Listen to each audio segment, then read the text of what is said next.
اعوذ باللہ من الشیطان الرجیم بسم اللہ الرحمن الرحیم سورة الفاتحة مکیہ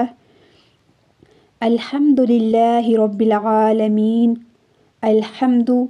تمام تعریفیں للہ اللہ کے لیے ہیں رب العالمین جو تمام جہانوں کا رب ہے الرحمن بہت مہربان الرحیم اور رحم کرنے والا ہے مالک یوم الدین مالک ہے قیامت کے دن کا یا روز جزا کا ایاک نعبد ایاک ہم تیری ہی نعبد عبادت کرتے ہیں و ایاک اور تجھ ہی سے نستعین مدد طلب کرتے ہیں اہدنا الصراط المستقیم اہدنا دکھا الصراط راستہ المستقیم سیدھا ہمیں سیدھا راستہ دکھا اہدنا ہمیں دکھا صراط المستقیم سیدھا راستہ ہمیں سیدھا راستہ دکھا صراط الذین صراط راستہ الذین ان لوگوں کا انعمت انعام کیا علیہم جن پر تو نے غیر مغضوبی اور ان کا نہیں غیری نہیں المغضوبی غضب ہوا علیہم جن پر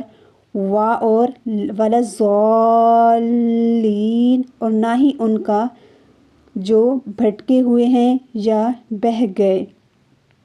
سورہ فاتحہ کو قرآن کریم میں بہت سی خصوصیات حاصل ہیں۔ اول یہ کہ قرآن اسی سے شروع ہوتا ہے، نماز اسی سے شروع ہوتی ہے اور نزول کے اعتبار سے بھی سب سے پہلی سورت جو مکمل طور پر نازل ہوئی یہی سورت ہے۔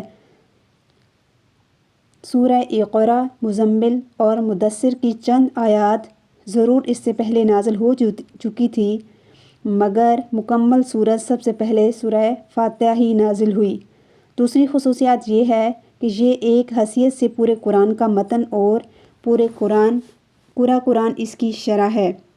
حدیث نبی صلی اللہ علیہ وآلہ وسلم میں ہے کہ رسول اللہ صلی اللہ علیہ وآلہ وسلم نے فرمایا کہ قسم ہے اس ذات کی جس کے قبضے میں میری جان ہے کہ سورہ فاتحہ کی نظیر یعنی مثال تورات میں نازل ہوئی نہ انجیل میں اور نہ زبور میں اور نہ خود قرآن کریم میں کوئی دوسری سورت اس کی مثال ہے۔ سبحان اللہ۔